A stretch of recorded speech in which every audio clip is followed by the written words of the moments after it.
성격이 예민해서일까요? 방광이 과민하다는 의미일까요? 이름이 주는 오해일까요? 과민성 방광 한림대 성심병원 비뇨의학과 오철은 교수와 함께합니다. 교수님 안녕하세요. 네, 안녕하세요. 과민성 방광 어떤 의미인가요? 네, 이름에서 보시다시피 방광이 굉장히 예민해져 있다 이런 뜻으로 받아들이면 되는데요. 예. 방광은 기본적으로 소변을 일정 기간 저장을 하는 기관입니다. 우리가 소변을 충분히 저장했다 한 번에 배출을 하게 되죠. 하지만 저장하는 곳에 좀 문제가 생겨서 조금만 소변이 차도 바로 화장실을 가야 되고 다른 분에 비해서 더 요일을 더 심하게 느끼는 경우, 이런 상태를 과민성 방광이라고 합니다. 네. 과민성 방광은 비교적 흔한 질환입니까? 네, 그 과민성 방광이 비교적 최근에 많이 알려져서 그렇지 예. 유병률을 조사해 보면 우리나라에서도 60대 이상에서는 대략 한 30% 이상의 남녀 공이 이런 과민성 방광 증상이 일정 부분 있다, 이런 보고도 있을 정도로 과민성 방광은 굉장히 흔한 중년 이후의 만성 질환이다, 이렇게 보시면 되겠습니다. 그럼 과민성 방광이 구체적으로 어떤 상태를 말하는 건가요? 과민성 방광은 소변을 보는 데 있어서 불편한 증상 중에 절방뇨를 주 증상으로 합니다. 절방뇨라는 게 뭐냐면 네. 소변이 마려운 느낌이 왔을 때 잘 참지를 못하고 바로 화장실에 가야 되는 증상이고요. 대표적인 증상으로는 주간에 소변을 자주 보러 가는 주간 빈뇨, 자다가 화장실 때문에 깨게 되는 야간뇨, 네. 또는 일부 환자분들 중에서는 화장실 가기도 전에 나도 모르게 나와버린다, 이런 절방요실금, 이런 증상들을 통합적으로 얘기해서 과민성 방광의 증상이다, 이렇게 이해하시면 됩니다. 네. 그러니까 물 같은 거를 많이 드시지 않았는데 화장실을 자주 간다든지, 네. 화장실에 갔는데 좀 찝찝하다든지, 네, 맞습니다. 시원하지 않고 이런 걸 얘기하시는 그렇죠. 건가요? 다른 분들에 비해서 더 그 배뇨 활동이 더 예민해져 있고 아주 긴장도가 많이 늘어나 있는 그런 상태가 과민성 방광의 대표적인 증상입니다. 근데 다른 비뇨기 질환이 없음에도 이렇게 소변을 참지 못하는 배뇨 장애를 보이는 건가요? 네. 이 과민성 방광이 약간 좀 생소하잖아요. 그래서 예. 제가 환자분들께 어떻게 설명을 드리냐면, 감기를 예를 들어서 설명을 드립니다. 감기는 대부분 원인이 있죠. 바이러스에 의한 감염이 원인이 될 텐데, 기침과 재채기, 가래와 같은 증상을 동반하게 되죠. 그런데 일부 환자분들은 그런 감염 없이도 기침도 하고 재채기도 하고 가래도 나옵니다. 대표적으로 천식이나 기관지 확장증 갖고 있는 환자들이 그렇게 되겠죠. 네. 마찬가지입니다. 과민성 방광도 이런 증상들이 생기는 원인, 예를 들면은 방광염이라든지 어떤 방사선 치료를 받았다든지 방광에 결석이 있다든지 이런 원인이 명확하게 있는 경우는 과민성 방광이라고 하지 않고요. 이런 원인들이 없음에도 불구하고 이와 비슷한 배뇨 증상을 호소하는 경우를 과민성 방광이라고 합니다. 네. 딱히 원인이 없다는 게 좀 치료가 어려운 거겠네요. 네, 맞습니다. 그 과민성 방광을요, 지금은 과민성 방광 이렇게 딱 끝나서 부르는데 한 5, 6년 전만 해도 과민성 방광 증후군이라고 했습니다. 증후군. 네. 증후군이라는 게 그 정의 자체가 원인이 특별히 없이 여러 가지 증상들이 혼합돼서 나타나는 걸 말하잖아요. 네. 마찬가지로 과민성 방광도 딱히 하나의 원인으로만 설명할 수 없어서 예전에는 과민성 방광 증후군이다, 이렇게 표현을 했죠. 네. 얼핏 생각할 때는 물소리에 좀 민감할 것 같긴 한데요. 다른 특정 장소에서 반응하는 경우도 있는 건가요? 네. 환자분들이 배뇨를 촉진해주는 이런 자극 같은 게 있거든요. 예. 대표적인 게 이제 물소리입니다. 또는 물에 손을 닿는다든지 이런 것도 하나의 자극이 될 수 있고요. 실제로는 시각적으로 화장실을 보는 것만으로도 요일을 느끼는 경우가 있습니다. 그렇군요. 이렇게 시각, 청각, 촉각 모두 다 배뇨를 이렇게 자극할 수 있는 모든 거에 아주 예민하게 반응하는 경우가 과민성 방광이죠. 그러면 소변을 어느 정도나 못 참는 걸 과민성 방광이라고 할까요? 이렇게 걸음을 옮기는 것도 힘들다는 분도 계시더라고요. 네. 우리가 과민성 방광의 그 정도를 측정하는 척도를 이제 설문지로 하거든요. 그때 네. 환자분들께 물어보는 게 이런 겁니다. 환자분이 요일을 느꼈을 때 하던 일을 멈추고 화장실로 바로 가시느냐, 아니면 하던 일을 정리를 다 하고 화장실에 갈 수 있느냐. 좀 여유가 있느냐 없느냐. 그렇습니다. 예. 또는 요의가 오는 순간 이미 소변이 나와 있느냐. 이거 가장 이제 심한 정도가 되겠죠. 네. 대부분의 환자분들은 과민성 방광이 있는 경우에 하던 일을 마치지 못하고 정리하지 못하고 화장실부터 가는 경우에 해당이 됩니다. 그렇군요. 그럼 과민성 방광으로 가장 힘들어하는 부분, 진료실에서는 어떤 어려움들을 좀 호소를 하시나요? 그 과민성 방광은 굉장히 여러 가지 얼굴을 가지고 있어요. 대표적으로 주간 빈뇨, 그러니까 주간에 화장실을 굉장히 자주 가게 되죠. 네. 예를 들면 사회생활을 하거나 회사 생활을 하는데 1시간마다 화장실에 가야 된다. 굉장히 어려운 일이죠. 그렇죠. 업무에도 방해가 될 뿐만 아니라 회의를 하는데 화장실에 자꾸 그렇죠. 드나드는 게 쉽지 않죠. 쉽지 않고 실제로는 뭐 예를 들어서 내가 학원 강사다 또는 어떤 강의를 듣는다. 1시간 동안 참지를 못하기 때문에 예. 그런 것조차 일상적인 생활을 잘 어려움이 많이 호소하는데요. 우리 일반적으로 과민성 방광이 없는 분들은 잘 이해하지 못하는 정말 굉장히 많은 어려움을 호소하는 경우가 굉장히 많습니다. 예. 주간 빈뇨도 있고 밤에도 잠을 설치는 경우가 있다고 하던데요. 야간뇨의 증상을 보이기도 하나요? 네, 맞습니다. 제가 과민성 방광은 굉장히 여러 가지 얼굴을 갖고 있다고 말씀드렸는데 네. 그 중에 하나가 야간뇨입니다. 야간뇨는 밤에 화장실 때문에 깨는 행위를 말하는데요. 상식적으로 우리가 6시간에서 8시간 정도 수면을 할 동안에는 사실은 한 번도 안 깨는 게 정상이죠. 네. 그런데 그 사이에 아마 2번, 3번, 4번 이렇게 깬다고 상상을 해보면 충분한 수면을 할 수가 없기 때문에 밤에 잠을 자도 계속 피곤해지고 낮에 만성 피로에 노출이 되게 되고요. 또 고혈압이나 신경계 질환의 위험인자도 이런 야간뇨가 포함이 될 정도로 여러 가지 건강상의 위해를 끼칠 수 있습니다. 네. 자, 그럼 진단은 어떻게 합니까? 검사가 좀 복잡한가요? 그렇지 않습니다. 과민성 방광은 환자의 증상이 가장 중요하기 때문에 환자분의 소변을 보는 그런 증상을 물어보는 설문지로 점수를 내고요. 예. 환자분이 하루에 얼마나 소변을 자주 보러 가는지 또는 환자분들이 얼마나 요 절박을 느끼는지 스스로 적어보는 배뇨일지라는 걸 작성을 하게 됩니다. 예. 그리고 화장실에 가서 소변을 보는 것을 재현을 하는 요 속도 검사, 그리고 소변을 보고 얼마나 잔뇨가 남았는지 보는 잔뇨량 검사와 같은 아주 기초적인 검사만으로도 진단이 될 수 있습니다. 네. 일단 소변 검사로는 어떤 부분들을 확인하나요? 정상적으로 방광이 어느 정도의 저장 기능을 가지고 있는지, 또는 소변 검사를 통해서 염증이나 다른 원인이 되는 질환이 있는지, 예. 소변을 다 보고 나서 방광에 잔뇨가 많이 남아서 기능을 잘 못하고 있는지, 이런 것 등을 종합적으로 보게 됩니다. 처음에 설문지를 하신다고 하셨는데 본인이 느끼는 정도가 되게 무척이나 중요하게 여겨지겠어요? 네, 그렇습니다. 다른 질환과는 달리 과민성 방광은 본인이 얼마나 이거에 대해서 불편감을 느끼는가가 예. 제일 중요한 척도가 되는데요. 그 설문지 내용에는 소변을 얼마나 자주 보러 가십니까? 밤에 몇 번이나 깨십니까? 소변을 얼마나 잘 참습니까? 이러한 질문들과 함께 이와 같은 배뇨 상태가 지속이 된다면 환자분은 어떻게 느끼시겠습니까? 라는 걸 물어봅니다. 점수는 나는 매우 만족한다부터 이대로는 못 산다까지 이렇게 네. 점수가 있는데요. 이 점수가 높으면 높을수록 이런 배뇨 기능 때문에 많이 고생을 하고 있구나라고 우리가 판단을 할 수 있겠습니다. 예. 그리고 실제로 배뇨일지를 적는 것도 상당히 중요하게 작용을 하겠어요. 네, 배뇨일지는 실제로 하루에 일어나는 그 배뇨 활동을 누군가가 지켜볼 수가 없지 않습니까? 그렇죠. 예를 들면 고혈압이다, 당뇨다 그러면 혈압을 잰다든지 피검사를 통해서 혈당을 측정하는 등 이렇게 객관적인 그 검사를 할 수가 있는데 배뇨 기능은 본인 외에는 모르거든요. 네. 그래서 배뇨일지를 정확하게 작성을 하면 이 환자분이 어떻게 배뇨 활동을 하고 있구나라는 걸 분석할 수 있는 거죠. 네. 진단에 있어서 소변 횟수도 중요하고요. 소변 줄기와 같은 부분들도 확인하는 건가요? 잔뇨감이라든지 개운치 않음을 말씀하시는 분들도 있던데요. 네, 굉장히 중요한 부분입니다.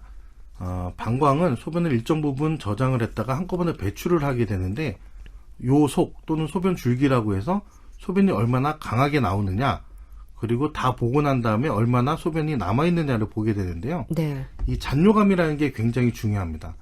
예를 들면 실제로는 잔뇨가 없음에도 불구하고 잔뇨감을 느끼는 분들도 있고요.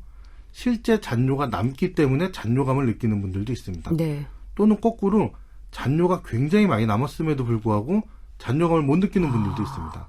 그래서 잔뇨감과 실제 잔뇨량과의 그래서 상관관계를 파악하는 게 환자 진료에 굉장히 중요합니다. 네.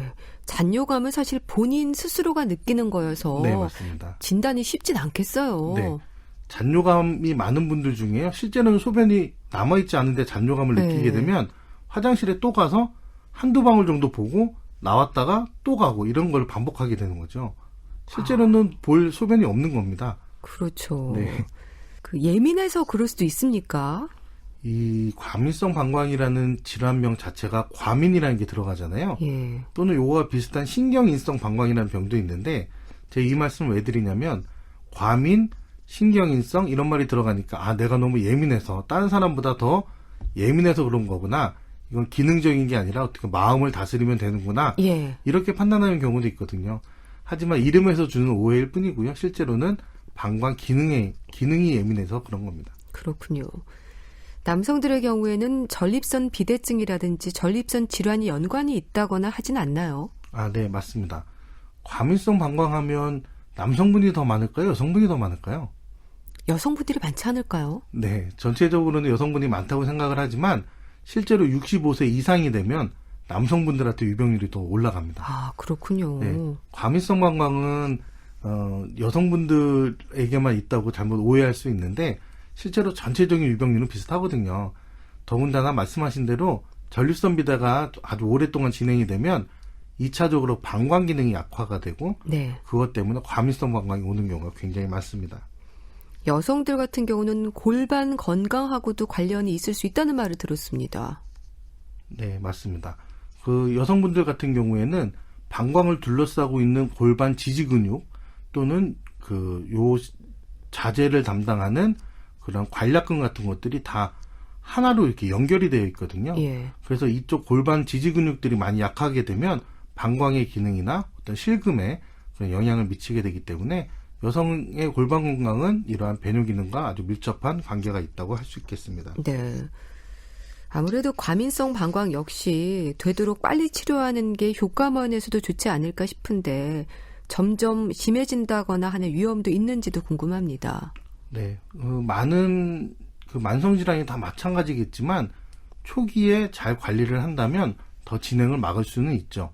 그리고 점점 더 심해지는 것도 어느 정도 다 막을 수는 있습니다. 하지만 일정 수준을 넘어가게 되면 그 관리가 점점 더 어려워지거든요. 네. 따라서 과민성 방광 증상도 다른 질환과 마찬가지로 초기에 전문가와 상의하는 것이 무엇보다 중요하다고 말씀드릴 수 있겠습니다. 네. 그럼 어느 정도의 시점에서 병원을 찾아가는 게 좋은 건가요? 제가 환자분들께 말씀드릴 때는 하나의 딱 기준이 있다기보다는 배뇨 활동 때문에 일상생활에 지장을 주는 걸 느낄 때 그때는 반드시 찾는 게 좋습니다. 본인의 어떤 직업과 관련돼서라든지 아니면 생활, 아까 말씀드린 야간에 자꾸 소변을 보러 가는 증상 때문에 피로해진다든지 이런 경우가 생기게 되면 그때는 지체 말고 전문가를 찾는 게 좋습니다. 네. 그럼 치료는 약물 치료입니까? 치료는 굉장히 다양합니다. 환자분들의 증상의 정도, 이완 기간에 따라서 좀 달라질 수 있는데요. 과민성 방광은 전체적으로 봤을 때 기본적으로 약물 치료를 많이 선택을 하긴 합니다. 네. 약물 치료는 먹는 약이죠? 네, 먹는 약도 있고요. 요즘에는 주사요법도 있습니다. 예. 그럼 약을 얼마나 드셔야 되는 건가요? 굉장히 어려운 질문입니다. 많은 환자분들이 이런 과민성 방광을 1개월 또는 3개월, 6개월 치료를 하면은 완치가 되는 병으로 알고 계신데 예. 아쉽지만 과민성 방광은 치료 기간이 굉장히 깁니다. 많은 환자분들이 일단 진단을 받게 되면 꾸준한 관리, 물론 정도의 차이는 있지만 꾸준한 관리를 계속 이어나가는 것을 비뇨의학과에서는 권장하고 있습니다. 약물이 금방 효과가 나타나나요?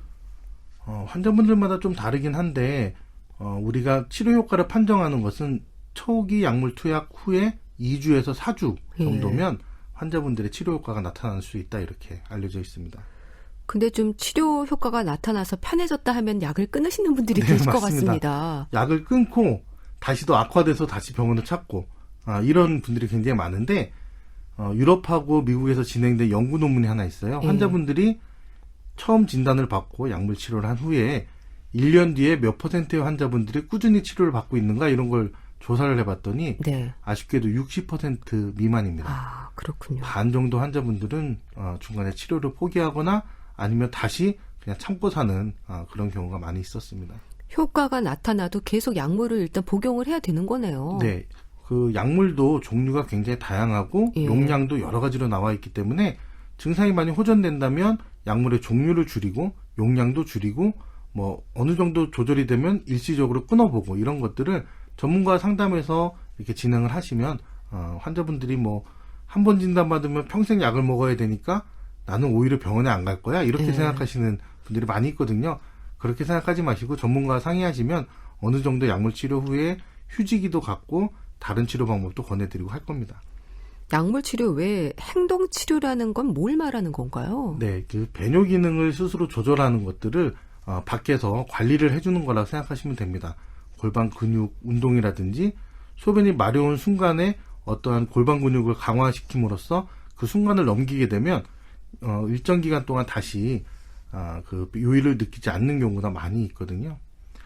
최근에 굉장히 그 권위 있는 저널에 그 논문이 실렸는데 그 논문 내용을 보면 많은 환자분들이 행동치료만으로도 큰 도움을 받을 수 있다 이런 논문이 나와서 지금 네. 많은 환자분들께 약물치료도 좋고 여러 가지 좋지만 환자분들의 어떤 생활습관 변화라든지 이런 행동치료도 굉장히 중요하다 이렇게 말씀드리고 있습니다.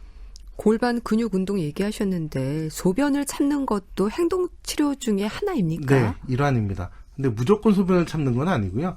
그 비정상적인 요일을 참는 요령을 연습을 하는 거다 이렇게 쉽게 말씀드릴 수 있겠습니다. 이것도 연습을 하면 괜찮아지나요? 네, 많은 분들이 그 실제 과민에 대해 예민해져 있는 그 요일을 구별을 잘 못하는 경우가 있거든요. 예. 그런 경우에는 골반 근육의 어떤 긴장도가 좀 다릅니다. 그런 것들을 우리가 실제로 기계를 통해서 확인하고 이런 경우에는 이렇게 참는 거다. 이런 경우에는 이렇게 보는 거다. 이런 것들을 같이 훈련하는 것을 행동치료라고 합니다. 그럼 건강한 사람이 일부러 소변을 참는 연습을 할 필요는 없는 거죠? 네, 그렇습니다. 건강한 분들은 적당한 요일을 느꼈을 때 편안하게 화장실에 가는 게 가장 좋은 거죠. 약물 치료를 많이 한다고 하셨는데 혹시 약물 치료의 부작용의 위험은 없을까요? 네, 기본적으로 그 말씀드렸다시피 과민성 방광은 진단을 받으면 좀 장기간 약물 투약을 하게 됩니다. 예. 그렇기 때문에 지금 시중에서 허가되어 있고 쓰고 있는 약제들은 장기간 복용을 해도 비교적 안전합니다. 하지만 모든 약물이 다 그렇듯이 약물의 개개인적인 특성 때문에 몇 가지 부작용은 있을 수 있는데 대표적으로 입마름 증상 또는 변비와 같은 증상을 호소하는 경우도 간혹 있습니다. 네. 그럴 때 약을 좀 바꾸면 되는 거죠? 네, 그렇습니다. 약의 용량을 줄인다든지 다른 종류의 약으로 바꾼다든지 해서 그런 부작용들을 좀 피할 수 있고요. 많은 환자분들이 다 공이 그런 부작용을 호소하는 건 아니기 때문에 네. 환자분들마다 이렇게 개별적으로 조절할 수 있습니다. 시술이나 수술적인 방법도 있다고 들었습니다. 결정 기준도 궁금한데요. 네. 아쉽지만 모든 분들이 다 약물 치료에 효과를 보는 건 아니거든요. 예. 행동 치료도 마찬가지입니다. 약물 치료를 일정 기간 했음에도 불구하고 효과를 보지 못하는 분들께는 시술이나 수술을 권유하기도 합니다. 그 대표적으로 과민성 방광에 시술하는 거가 방광 내 보톡스 주입욕부. 네네. 근데 보톡스를 많이들 미용 시술 쪽에서는 많이 알고 계시지만 예. 이 보톡스를 방광 내에 주입을 하게 되면 방광의 긴장도가 떨어져서 예민해져 있는 방광의 그 예민도를 떨어뜨릴 수가 있습니다. 이런 보톡스 치료요법도 요즘 많이 시행을 하고 있습니다. 그건 치료 효과는 좋은 편인가요? 대략 80% 이상의 환자분들이 치료 효과를 보고 있는데요. 모든 치료에 장단점이 있듯이 보톡스도 주사를 맞아야 되고 그 효과가 6개월 정도밖에 지속이 안 돼서 환자분들과 상담을 통해 가지고 환자분들께 개별적으로 적용할 수 있는 방법이 되겠죠. 네, 알겠습니다. 자, 과민성 방광에 대해서 알아보고 있는데요. 이제 리포터 동현 씨가 취재한 내용도 있습니다. 들어보시죠. 내가 민망할 정도로 화장실을 자주 가거든요. 거의 1시간에 한 번은 꼭 가요. 친구들이랑 여행 가거나 할 때도 나 때문에 휴게소마다 들러야 돼요. 시간 조금만 지나도 불안하거든요. 그래서 참을 수 없는 상황이 되기 전에 미리미리 가는데 이런 증상도 병인지 궁금하고요. 글쎄요, 제가 나이가 들어서 그런가 밤에 너무 자주 깨요. 그리고 그때마다 화장실에 꼭 가거든요. 양이 거의 없어요. 그래도 갔다 와야 마음이 편하거든요. 그러니까 어떤 검사를 어떻게 받아야 될지 몰라서요. 주변에서 내가 예민해서 그렇다거든요.